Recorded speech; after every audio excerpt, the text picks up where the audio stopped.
malee Oromoon niitii lama fuudhe haa ta'u malee Oromoon akkamitti niitii lama godhata yoo abbaa warraa irraa du'e ijoolleen isaa yoo dhalatte akkamitti nuufneef ilma quxisuu hangafni fuudhu abbaadha inni ilma quxisuutti dhaalchisan dhaala beektanii dhaala dhaalchisan maaliif ijoolleen akka addaan hin facaaneef namni biraa ijoollee dhalatte san akka sarbineef bultiin namicha sanii namni biraa akka hin nyaanneef kanaaf sirna gadaa keessatti kana jiru yaa ta'u malee ammas sirni gadaa dubartii takka jaarsa waggaa 50 ishiin waggaa 20 waggaa 30 mijaa daa'imati irraa baddalama yoo irraa baddalame san immoo jaarsa taanetti mirga ishee dhiibanii dhaqi achi galee jedhanii itti kennasu gadaa hin dhugute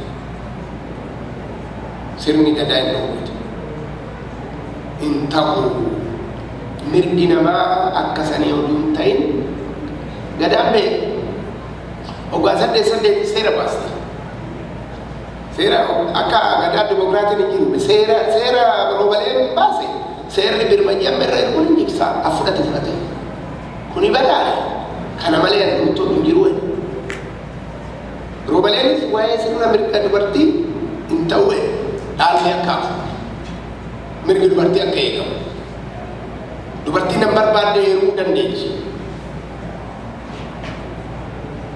oduu mirgi ishii eegamin manguddoonni abbootiin gadaa taa'ee kennuu hin danda'u gonkumamu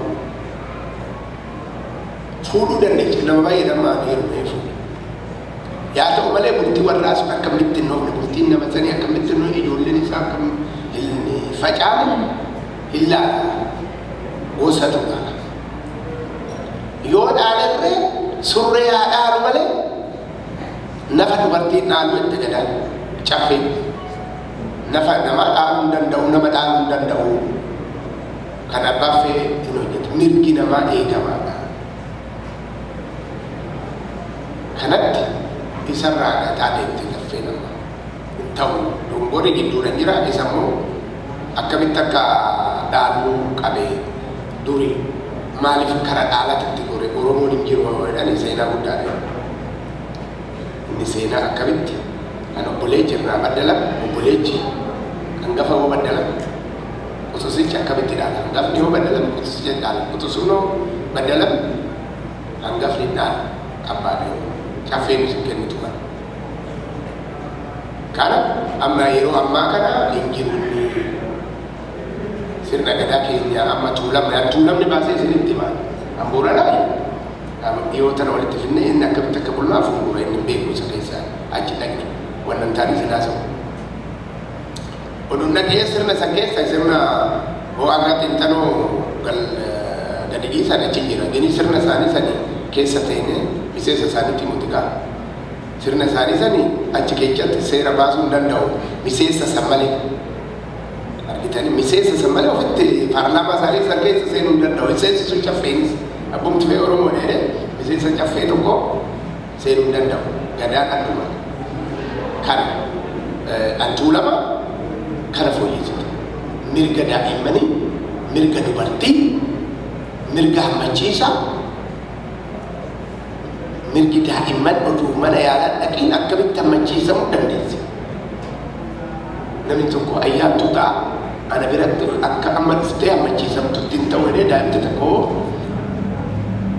mana yaalaa dhaqiin baddalamuu dandeessi kan hundaan isti gadaa Bukan warra ayyaantota walitti qabdee seera gaddeetu seera caffeetiin ayyaantu jechuun gadaadha gadaa jechuun ayyaantu ayyaantuun immoo gadaa dhageenya ayyaantu ta'uu danda'u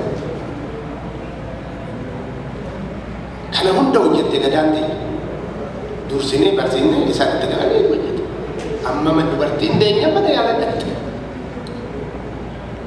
mana yaalaa dhaqxe ijoollee san mana yaalaatti laachisti qaamnishi akkamitti akka eegamu daa'imti takka ofaanoo qabee waan guddaa raadessa dur kun hin jiru kan hunda gadaan mirga daa'immaniitiin mirga dubartoota eegde gadaan amma baafee kana godhu yoo kana godhe seera gaafatamu seerri akka gaafatu maaliif mirgi namaa eegama achitti affanamtee dubartiin takka maaskootiin itti cufamee oduu achiin bahee bultii 40 eeguu jechuun wanjala maal hojjettee deesse kan mirgi namaa eegamu mirga keenya seeninee mirga dubartii tessa eegamu kan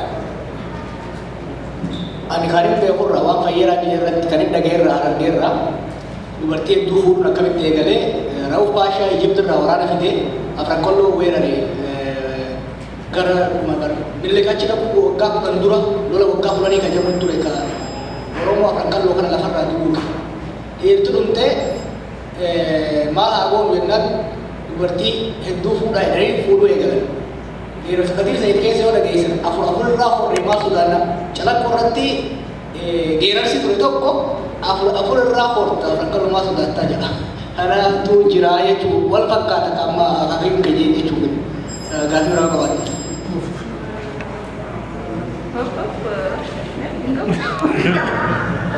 Jadi tu bila tikas.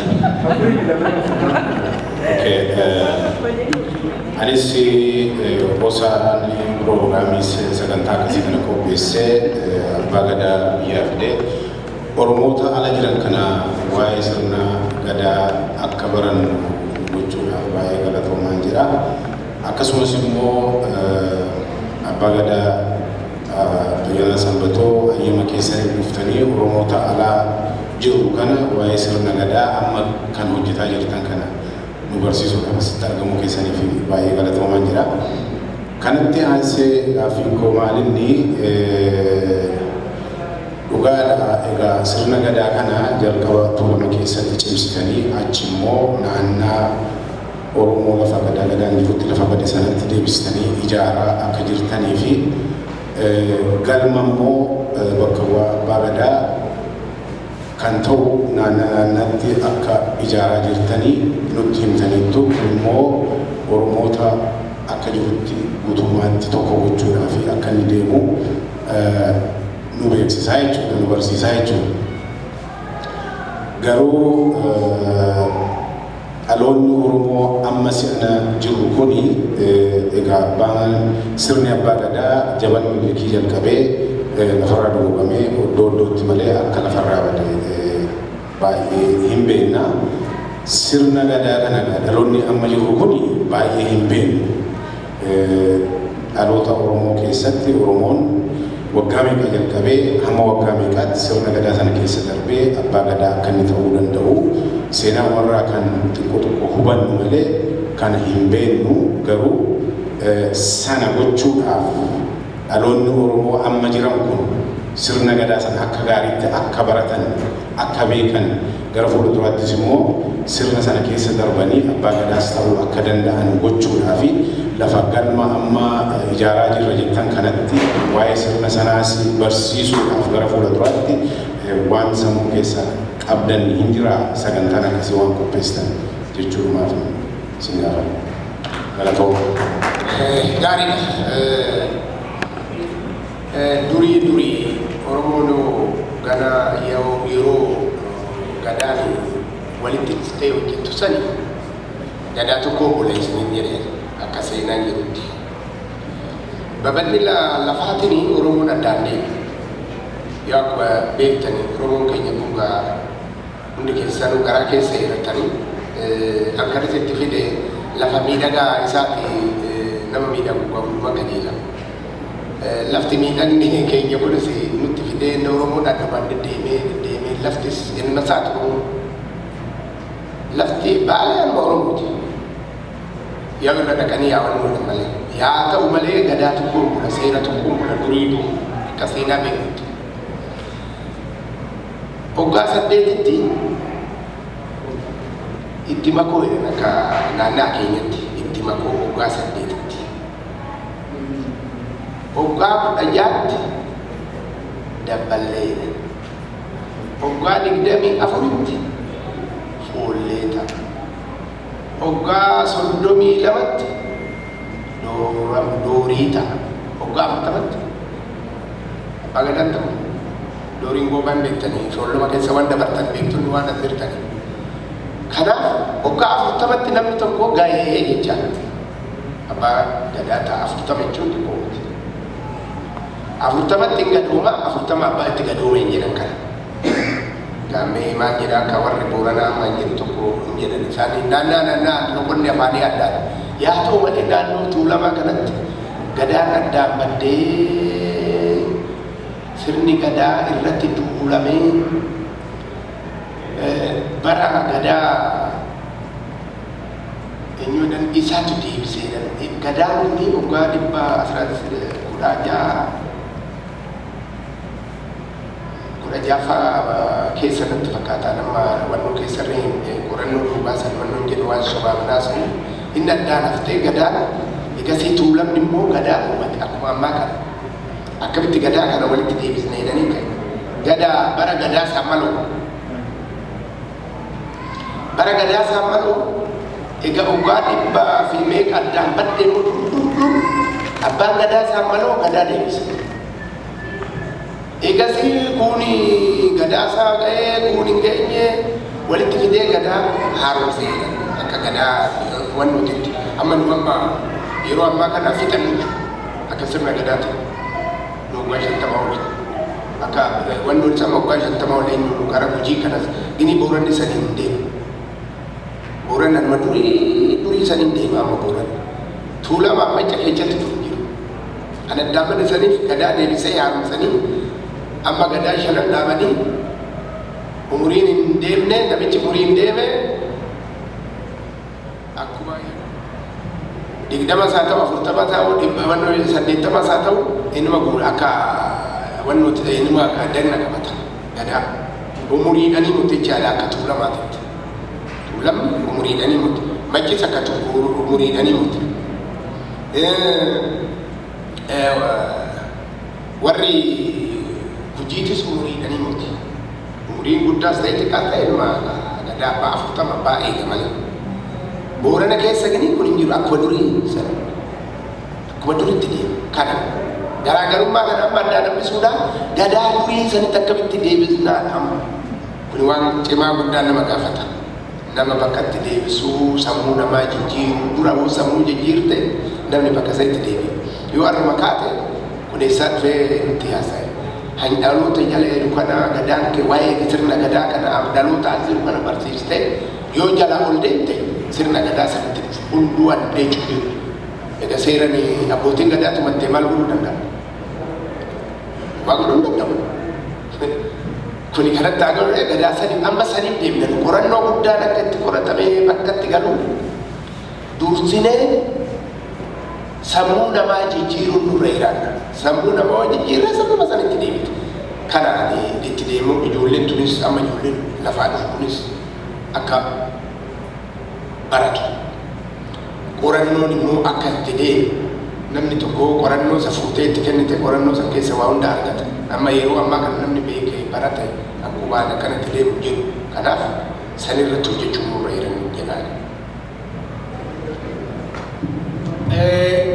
Galatooma inni gama goolabutti deemuu qabnu natti fakkaata. Moo isinii hafte? Gaafii ammaa baafama. Okay, walirratti fudhadha gaafii sadii. Boodaan boo keetii fayyadamtee jaartii kan hin raayyattee na kassasuu deemtu uffatummaan. Ana kassasuu inni gaafa dhoti. He makes the sound, so it's okay. Got it. Okay. Na kanya sih tak kan yang gue fayyadamtee. Oh, very good. Galatuma jala, galatuma jala, saya masa uji sama kisah. Turan dursa ya galatuma jala, masa uji sama jalan, warga demisalitan kanafi, kesumatu warga kesati ujiin guddona gammachiis keessumattu abbootii gadaa yeroo baay'ee walumaan ture nabi baay'een nan beektanii jitorba walumaan ture irratti isaanillee beeka keessumattu ka Booranaallee dhiyaatee waan beekuu fi hojii boonsaa hojii nama gammachiis kan isaan hojjetan hundi isaanii beekaa. Gaafiin tokko kan gaafachuu barbaadu maali jettee kabajamoo abbaa gadaa waan jedhee hojii mootummaa keessa seenu isaan keessa seenanii hojiin kennaa addaan baasee himanii jiranii garuu yoo ani ilaalu yaa'u dhiifamnaa godhaatii mee hojii xiqqoo politikan illee ta'uu danda'a. Yoo ani ilaalu hojii boonsa hojii nama gammachiis kan duraan hojjetamu hojiin sun faalla'ee badaa jira maal jennaan yoo ilaalle sirni mootummaan itti deemu hojii ilaalle risoos kennu aadaa kennu mootan deebi'aa jiranii balleessuu fi duuba deebi'an jiranii fakkeenya hojii fudhannee dhimma Finfinnee wal qabatu hojii ilaalle naannoo Maccatu lama maybe achiin garagaa Moojoo achiin nagaa Sulultaa achiin nagaa Sandaafaa kanam hojjaa rakkoo jiru kanaan hojjaa deebinee lafoota yookaan qabeenyi kennaa fi sirni gadaa ka deebi'aa jiru kuni balleeffamuu danda'a baduu danda'a beektotii kennaa fi ijoolleen bartootatii fi namni baay'een irratti dhiigii guddaan bu'ee jira. Kan irratti politikali adoo ta'inu waan mirga uummataa taatee fi yookiin bu'anii ibsanii maal jennaan uummati guddaan isaan duuba jira. Uummati guddaan waan isaan jettan wanni waan fudhatanii fi hojii isaanii keessa hin jenne hojii isaanii keessa seenuu jettan waan mirga kennan wal qabata waan mirga Oromooti waan aadaa gadaa kennan wal qabata irratti kan irratti xiqqoo mee yoo yaadnaa kennitanii jedhee galatooma jira. Baay'ee galatoomii gaarii bira.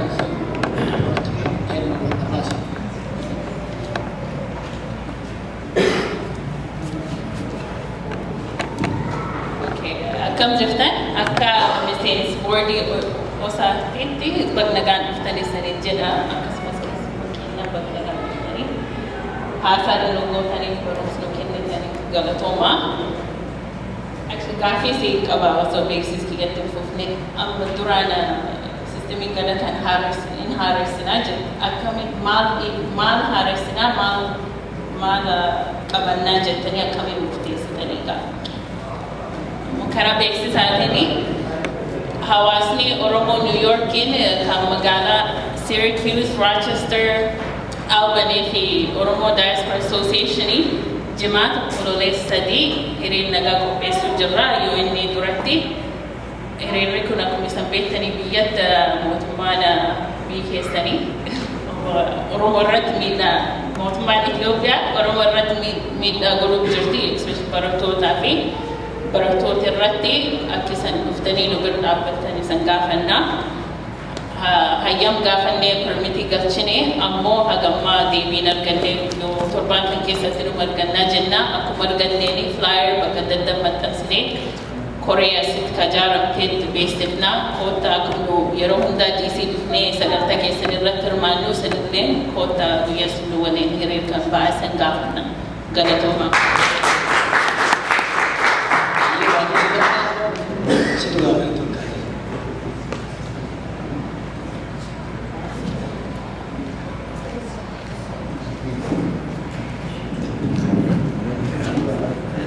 Galchan baganagaan dhuftan galata guddaa qabdu. Ani waan tokko yaadadha daa'imummaa kootti wanti daa'imummaan argani hin irraanfatamu. Ateetee warri koo bulfatanii ateetee sana nyaate natti tole sirba sanas nan arge. Iddasii immoo innaa gumaa baasan hin arge akkatti namni wal dhabee laga bu'anii horii qalanii dhiiga sana dhiqatanii akkatti walitti isaan haraamaman san arge. Iddasii immoo barattoota eegan gara bokkuu xulee kan dhaqee waan gaarii arge waan daa'imman arge amma immoo innaan isin argu akkanatti أكن لما فاء الاسم الله الفاتحة في كيسني غافين كو توكو مايني كان سمي كابو دائما كنت أبان كو كان نبرسيسي مقاكو لكاي أما مات سنيكو لكاي أكن بدأ نقول كان دوبات مو ورمان تربة لكاو ملي ولفودو جدًا أما gara katamaan keessa naa dhufnu Oromoon ma wal fuudhanii an Oromoon ma jedhanii wal fuudhuu wayin immoo akkanatti wal lakkaanii waan walitti fannatti hin fakkaatu waan sana isa Oromoon sanyii lakkaa'ee akka Oromummaan hin banne gochuudhaaf maal yaadaa jirtu isa baadiyyaa nutti himtan inni baay'ee gaarii garuu immoo namni keenya barataa jira isaan innaa katamaatti dhufan kana attamitti akka isaan wal fuudhan kana gorsa maal kennituuf galatooma